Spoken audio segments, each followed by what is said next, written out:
14/11 को है, 14 नवंबर को है। हमारे यहाँ जो मतदाताओं की विवरणी है वो इस प्रकार है।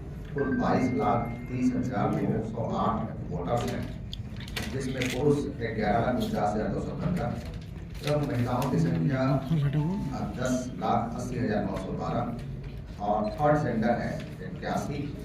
PWD मतदाता 21,970 और 85 वर्ष से अधिक उम्र के मतदाता 11,529 हैं।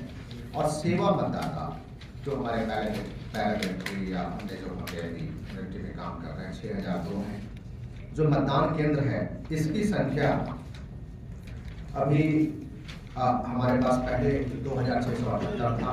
8 अतिरिक्त मतदान केंद्र जो मतदाताओं की संख्या को 1200 से अधिक बढ़ने के कारण से बनाए गए हैं, जिसमें भागलपुर में 7 हैं और नामनगर में 1 है, यानी कुल 2,686 हमारे मतदान केंद्र हैं। 12 मतदान केंद्र चलंत होंगे। चलंत का मतलब हमारे पास वहाँ कोई परमानेंट बिल्डिंग नहीं है, तो वाटरप्रूफ पंडाल है वहाँ, प्लस सारी सुविधाएं, रैंप है, शौचालय है, पीने का पानी है, बिजली की सुविधा है, ये सारी सुविधाएं हम लोग शेड है हम प्रोवाइड करेंगे। आदर्श मतदान केंद्र हम लोग विभिन्न जगहों पे 37 रखेंगे। और जो सखी मतदान केंद्र है, यानी it will be managed by only women, सिर्फ महिलाएं ही रहेंगी। हमारे प्रिजाइडिंग P1, P2, P3 वो 14 हैं। और PWD जो फिजिकली हमारे डिजेबल यानी दिव्यांग बंधुगण हैं, उनके द्वारा मैनेज सभी कंस्टिट्यूएंसी में 1-1 बूथ रहेगा, यानी 7 बूथ हैं। और यूथ यानी कम उम्र के जो हमारे जितने भी कर्मी हैं, पदाधिकारी हैं, उनके द्वारा जो मैनेज बूथ है 1 रहेगा, भागलपुर में हम लोगों ने रखा है। आपको अवगत कराना चाह रहे हैं कि जो सेक्टर हैं हमारे पास कुल 302 है। SST हम लोग 30 जगहों पे लगाए हैं। जो चेक पोस्ट है हमारा, जो 90 लोग, 90 पदाधिकारी और उनके साथ पुलिस पदाधिकारी बल काम कर रहे हैं। FST सभी जगहों पे फ्लाइंग स्क्वाड की टीम होती है कि कहीं से भी कोई सूचना आए, कोई कंप्लेन करे, तुरंत हम उस टीम को भेजते हैं, तो वो 23 की संख्या में है। इसी तरीके से वीडियो सर्विलांस टीम है, वीडियो व्यूइंग टीम है और असिस्टेंट जो ऑब्जर्वर को असिस्टेंट एक्सपेंडिचर ऑब्जर्वर है, इसकी संख्या 7 है। अभी आज जो नाम वापसी के उपरांत जो लिस्ट तैयार हुआ है, उसमें कुल हमारे इस जिले में सभी विधानसभा मिलाकर 82 अभ्यर्थी हैं जो कंटेस्ट करेंगे इलेक्शन को। जो विधिमान्य नाम निर्देशित अभ्यर्थी यानी जिनका की नॉमिनेशन सही पाया गया था, कुल 85 थे। उनमें से 85 में से गोपालपुर में 1, फिर मैथी में 1 और सुल्तानगंज में 1 व्यक्ति ने नाम को विड्रॉ किया और फाइनल हमारे पास 82 कैंडिडेट हैं। तो बीरपुर में इस प्रकार से 10 कैंडिडेट हैं, गोपालपुर में 10 हैं, फिर मैथी में 10 हैं, कहलगांव में 13 हैं, भागलपुर में 12 हैं, सुल्तानगंज में 12 हैं और नाथनगर में 15 कैंडिडेट हैं जो इलेक्शन लड़ेंगे। हम लोग सभी विधानसभा में से लगभग हम लोग डिस्पैच कर रहे हैं, एक्सेप्ट कहलगांव, नाथनगर और बराली, उसको हम लोग टाउन से ही डिस्पैच कर रहे हैं, लेकिन 2 केंद्र से। तो आपको अवगत करना चाह रहे हैं कि बीरपुर का जो डिस्पैच है हम लोग तुलसीपुर में इंटर स्तरीय उच्च विद्यालय से कर रहे हैं और गोपालपुर का इंटर स्तरीय उच्च विद्यालय नौरसिया में है। फिर पैंती का डिस्पैच लक्ष्मी नारायण उच्च विद्यालय मलिकपुर फिर पैंती में है। कहलगांव का डिस्पैच इंटर स्तरीय शारदा पाठशाला कहलगांव में है और भागलपुर का डिस्पैच और नाथनगर का राजकीय पॉलिटेक्निक बराड़ी में है तथा सुल्तानगंज का डिस्पैच राजकीय महिला ITI भागलपुर में है। लेकिन सभी में हम लोग 3 विधानसभा का काउंटिंग कराएंगे। जो राजकीय महिला ITI भागलपुर में है, 3 विधानसभा बीरपुर, गोपालपुर और सुल्तानगंज का वहाँ पे काउंटिंग कराएंगे और शेष 4 का राजकीय पॉलिटेक्निक बराड़ी में काउंटिंग कराएंगे। और अभी इसके बाद जितने भी पॉलिटिकल पार्टी हैं या सब कैंडिडेट हैं, सभी को इसके संबंध में ब्रीफ भी किया जाएगा। हमारे पास पर्याप्त संख्या में ARO हैं, तो कहीं कोई दिक्कत नहीं है। और आपको अवगत कराना चाह रहे हैं कि मॉडल कोड ऑफ कंडक्ट के वायलेशन में हम लोगों ने टोटल 6 FIR कराया है, जिसमें से कि भागलपुर सदर में 4 है, कहलगांव में सब डिवीज़न पहलगांव में 2 FIR है और अभी मोरल कंडक्ट जारी है, जिसमें कि 4 या 4 से अधिक व्यक्तियों के कहीं भी एक साथ खड़ा रहने के जो अनरिलेटेड हैं मनाही। और इसके लिए यदि किसी को रैली करना है, जुलूस करना है, तो उसके लिए वो परमिशन लेंगे। जो ड्यू अथॉरिटी है जिस विधानसभा में करना है वहाँ के RO से परमिशन लेंगे, उसके बाद वो कर सकते हैं। हम लोगों ने एक जो वोटर स्लिप का डिस्ट्रीब्यूशन, वोटर स्लिप आ चुका है और इसका डिस्ट्रीब्यूशन भी हम लोगों ने स्टार्ट कर दिया है।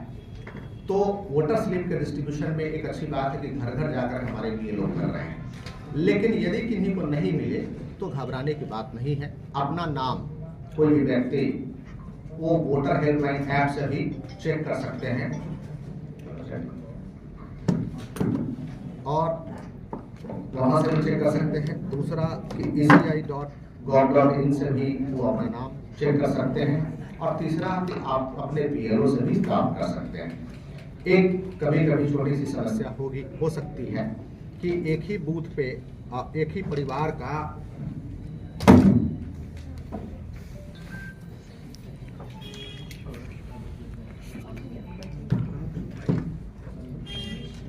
एक बूथ पे एक परिवार का लोगों का हो सकता है कि बगल वाला जो बूथ बना है वहां भी नाम शिफ्ट हो चुका है। घबराने की बात नहीं है। एक स्थल पर एक से अधिक यदि बूथ है तो हम लोग उसका कलर कोडिंग भी करा रहे हैं। जैसे कि गेट के बाहर जो विद्यालय का हमारा कैंपस है, जो बूथ का कैंपस है, उसके बाहर हम 2 कलर कोड करा देंगे। अलग अलग कलर कोड लोगों ने चुना है, ब्लू है, ग्रीन है, रेड है, हाईलाइट है, इस टाइप से चुना है। तो गेट के बाहर ही वो मार्क रहेगा कि किस बूथ पे जाने के लिए कौन सा कलर हम चूज करें। वहां पे लिखा है, जैसे ग्रीन कलर हम कहीं पे लिख दिया बूथ नंबर 231, तो ग्रीन कलर से हम आगे भी मार्क कर देंगे एक पट्टी के रूप में कि वो कहाँ जाएगा। यदि हम ब्लू कलर में लिख दिया बूथ नंबर 235, तो हम एक डायरेक्शन मार्क कर देंगे ताकि हमारे किसी भी मतदाता को ये असुविधा नहीं हो कि हमें हमारा बूथ किधर है। और हम एक और भी लाइन की तरफ से रखेंगे। सभी बूथ पे सारी सुविधाएं तो रहेगी ही, और बूथ पे जो लाइन लगाने के लिए भी हमारे पास जो होम गार्ड्स हैं उनका भी वहाँ पे डिप्लॉयमेंट रहेगा। और वहाँ पे आंगनबाड़ी सेविका, सहायिका, आशा कर्मी है और भी असिस्टेंट है, उन लोगों का भी हम लोग असिस्टेंस देंगे। तो ओवरऑल आप सभी लोगों से मैं ये अनुरोध कर रहा हूँ कि बूथ पे चूंकि सारी सुविधाएं हैं, इस अतः मैं आपके माध्यम से मैं तमाम मतदाताओं से आग्रह करता हूँ कि अपना 1 मिनट का समय, चूंकि मतदान में मैक्सिमम 15 सेकंड का समय लगता है, लेकिन आप कमरे में इन किए, आप मतदान किए और मतदान के बाद बाहर निकले, हो सकता है आधे से 1 मिनट का वक्त लगे। तो अपने 5 साल के समय से मात्र 1 मिनट का समय आप निकालें, ताकि अपनी आवाज को अपने हाथ के उंगली से आप दबा के साबित कर सकें कि मेरी आवाज यही है। और मैं समस्त मतदाताओं से आग्रह कर रहा हूं कि आपकी आवाज को कहीं बोलने की जरूरत नहीं है, आपकी आवाज को आपके उंगली के इशारे की जरूरत है। आप जिन्हें मत देना चाहते हैं, लेकिन मत अपना जरूर दें, ताकि अगले 5 साल के लिए कभी आपको ये अफसोस नहीं हो कि हमने अपनी आवाज को जाहिर नहीं किया, और आपको कभी किसी को कहने की जरूरत नहीं पड़े कि काश मैं मतदान किया होता, तो बातें कुछ और। इसलिए मैं समस्त मतदाताओं से आपके माध्यम से आग्रह करता हूँ कि सभी लोग आए, और उस दिन सुबह 7 बजे से शाम के 6 बजे तक 11 नवंबर को मतदान है। पर्याप्त समय है, 11 घंटे का समय, 11 घंटे में से किसी भी समय, मॉर्निंग, डे, इवनिंग वक्त निकालें, अपने बूथ पर जाएं और मतदान करें।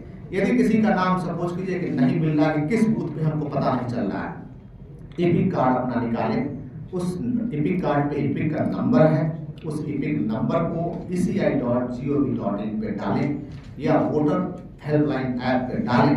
वो बता देगा कि आपका बूथ कहाँ पे है, आपका और कितनी दूरी पे है। हम ये लोग, और जहाँ बूथ का नाम बता देगा, इलाके का नाम बता देगा, और आपको अब कुछ हम लोग डेवलप करने का प्रयास कर रहे हैं कि उसका लोकेशन कहाँ है, लोकेशन वगैरह भी सारी चीजें अंकित रहेगी। तो इससे क्लियर हो जाएगा कि हमें कहाँ जाना है, कहीं कोई कंफ्यूजन नहीं है। मैं रिपीट कर रहा हूँ इस बात को कि अपना ईपिक कार्ड निकालें। ईपिक कार्ड पे आपका ईपिक नंबर है, उस नंबर को वोटर हेल्पलाइन ऐप पे डालें या eci.gov.in पे डालें, और डालने के बाद आपको बता देगा कि आपका बूथ कहाँ है। उस बूथ पे जाएं और लाइन लगें और अपना मतदान अवश्य करें। पुरुष और महिला का के लिए, वोटर के लिए अलग अलग लाइन होगी। तो महिला वोटर में जब लाइन में लगती है तो प्रयास करते हैं कि 2 महिला वोटर 1 पुरुष वोटर ये वोट करें। और इसके बाद यदि कोई दिव्यांग वोटर है तो दिव्यांग वोटर के लिए भी हम लोग प्रयास करते हैं। दिव्यांग वोटर के लिए भी हम लोग प्रयास करते हैं कि दिव्यांग वोटर आए तो उनके लिए 3rd लाइन हम लोग टेंटेटिवली 3rd लाइन लगाते हैं। और दिव्यांग वोटर को जितने भी लोग हैं लाइन में, तो वो वोटर जब तक नहीं वोट करेंगे तब तक हम दूसरी लाइन को स्टार्ट नहीं करेंगे। और मैं कहना ये चाह रहा हूँ, इसके जो ईसीआई का निर्देश है इसके हिसाब से हर व्यक्ति वोट करे, उनके लिए पर्याप्त सुविधा है। यदि किसी को चाहिए कि हमें व्हीलचेयर की जरूरत है, हम नहीं जा सकते हैं वहां बूथ तक तो आ गए, तो हम लोग उस हिसाब से रिक्वायरमेंट के हिसाब से व्हीलचेयर भी या असिस्टेंस भी हम लोग वहां रखे हुए हैं। तो सारी सुविधाएं हैं, बस एक इरादा मजबूत होना चाहिए कि अपने जीवन का, अपने 5 साल का 1 मिनट का वक्त हम निकालें, वहां प्रवेश करें, मतदान करें, ताकि 5 साल तक अपनी आवाज को बुलंदी के साथ कह सकें कि हमने वोट किया है। Thank you very much.